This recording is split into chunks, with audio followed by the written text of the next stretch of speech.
والصومالية ماشان كويابي أيام فردية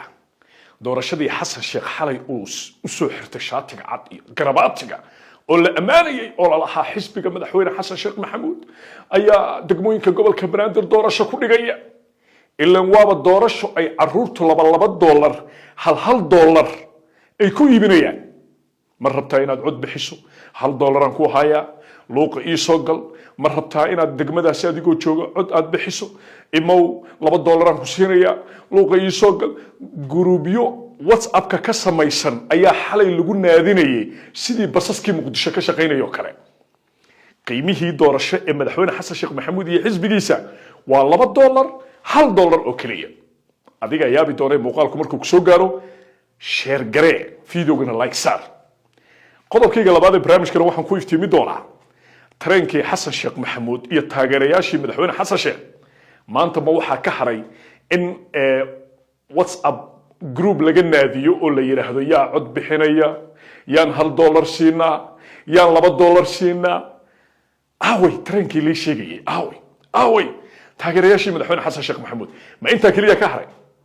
barnaamijka ayaan kugu soo gudbi doonaa kuna iftiimi doonaa ceebta taagan Soomaaliyeed madaxweyne maxamed cabdullaahi farmaajo ayaa noqday siyaasigii ugu horeeyay ee abaaraha ku dhufrimahan abaaraha ka aamusay farmaajo kaliya ayaa ka hadlay maxay tahay isbedelkan siyaasadii aan naqini ku yimid maxay tahay madaxweyne farmaajo qof aan ahayn oo maanta shacabkii ka naxaya ma lahan miya shalay ayay ahayd markii uu baahida ka taagan caasimadda uu ka hadlayay maantana waa gobolladii Soomaaliya dad gaaraya 5 milyan oo Soomaali ah ayay abaaruhu saameeyeen waa farmaajo kaliya cid kaloo la haya ma laha baaqii farmaajo ka soo baxay ayaan sidoo kale dul istaagi doonaa kuguna soo gudbi doonaa barnaamijka Allah ma fadlan muuqaalka share gareeya saaxiibada iga daawanaya Facebook page-ka Cabdullaahi Balwaan soo dhawaada barnaamijka oo faahfaahsan ayaan hadda guda galaya xalay madaxweyne xasan sheekh maxamuud shaati cad soo xirtay doorasho ayay qabanaysaa xisbigii madaxweyne xasan sheekh maxamuud adoo alla ku idmaayo degmooyinkii gobolka banaadir laga codaynaya war odagu xalay wuxuu u soo xirtay shaatiga cad iyo garabaatiga ma doorashada lagu naadinayo gruubyada whatsappka ka samaysan ee la leeyahay $2 ma rabtaa $1 ma rabtaa codkaaga $1 aan ka siinaya $2 aan ku siinaya bal ila dhageyso ceebta ka dhacday kadib ayaanu isku soo noqon كاران قفكي رب $20 بلك حسوسيست لوقنا يسوقو هل كاران يالدرك لو بوندر ضمانad le بوندر دغالا soo laabta ka awrdadoy bonder كاران asoo كاران luqa la soo galooy كاران ilirkeelay سبوق لي qofka Cabdicasiis rabana isna bedela lagu rabaa luuq hayga soo waco qofkii shibis rabana ha isoo waco kaarana joogaahe way adiga yaqshid ma haysaa yaqshid dangaay oo ku raadina hadana dalkiili asoo dalkiili وحري عبد العزيز رياق shibis asoo dhacay shibis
tareenkii madaxweyne xasan sheekh maxamuud wuxuu isku bedelay basaskii degmooyinka muqdisho ka shaqaynayay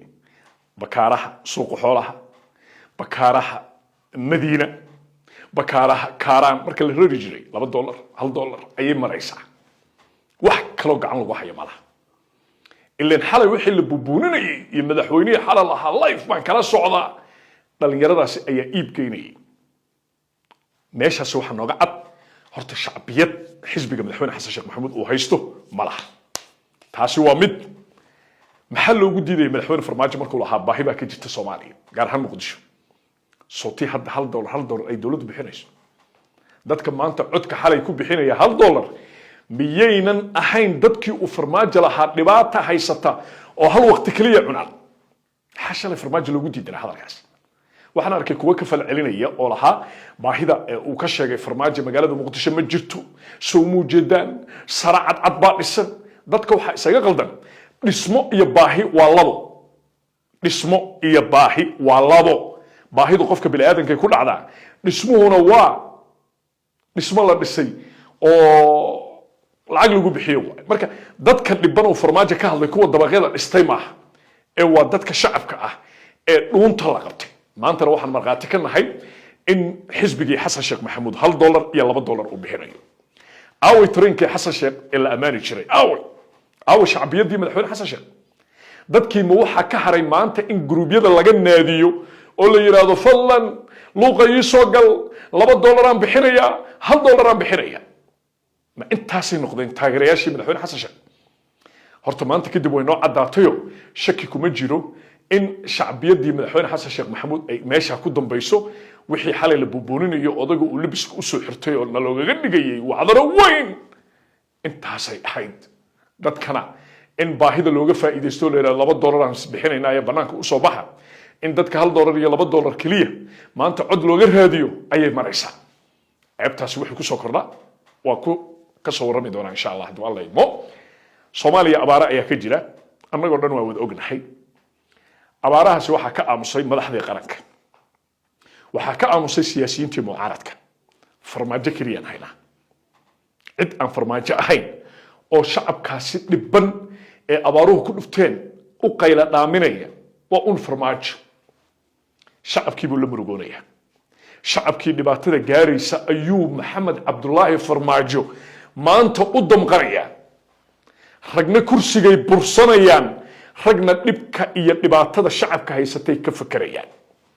labada tiim shaqo isku malaha tiimka madaxweyne maxamed cabdullaahi farmaajo ujeedkooda kursi maaha ee waa badqabka shacabka waxaana marqaati kugu filan bayaankii xalay uu ka soo saaray ama baaqii ama qayla dhaantii mudane maxamed cabdullaahi farmaajo uu ka soo saaray dad 5 milyan oo abaaruhu ay ku dhufteen aaway siyaasiyiintii kale war aaway madaxdii qaranka madaxweyne xasan sheekh oo le doorasho qof iyo codaan qabanaya shacabkan u helinaya wuxuu u quuri waayay intii farmaajo uu u quuray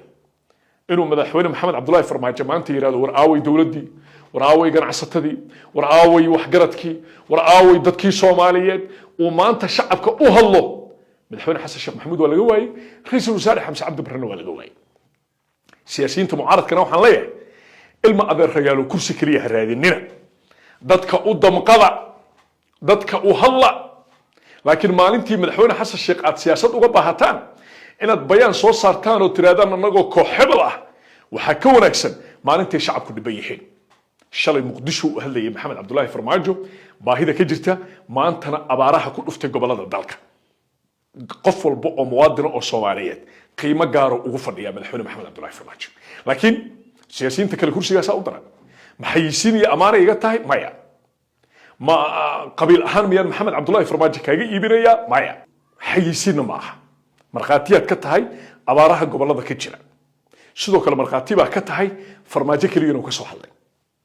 dhammaan ganacsatada siyaasiyiinta waxgaradka qof kasta oo Soomaali ah ayuu madaxweyne maxamed cabdullaahi farmaajo ugu baaqay inuu gacan ka geysto abaarahaasi ku dhuftay dadkaasi Soomaaliyeed siyaasiga dhabta ah waa siyaasiga dadka ka fakaraya ma aha siyaasi kursi ka fakaraya ma aha siyaasi wax markay ka qalloocdaan kaliya soo qayla dhaaminaya siyaasi ma aha ilinta hooyada baahan ama la boobayo ka raadinaya kursi siyaasiga dhabta kaas ma maxamed cabdullaahi farmaajo maanta waxay dadka soomaaliyeed markhaati ka yihiin inuu yahay mid u dabaqanaya jiritaanka nolosha qofka soomaaliga ah waa laga yaabaa in ama sifo qabiil aad ku nacab tahay ama sifo siyaasadeed aad ku nacab tahay laakiin si kasta ha noqotee farmaajo waa ninka gelgelay filla soomaaliya maalintuu muqdisho tegay ilaa iyo maanta madaxdii qaranka madaxa iyo lugaha ayuu isku geliyay saasoo u qasay waxaana markhaati kaaga filan qaladaadkii ugu dambeeyay dhacayeen halkay ku biyo shabato waa ka soo warrami doonaa ee ka mid noqo saaxiibada ku xiran facebookgayga pagekan cabdullaahi balwaan follow garee si aad barnaamijyadaydu ay kuu soo gaaraan sidoo kale youtubekayga channelka cabdullaahi balwaan oo haddaad facebookgayga daawanayso qaybta koraad ka arki kartaa kusoo biir youtubekaasi si barnaamijyada ka baxa labada dhinac aynan kuu sheegin nabadgelyo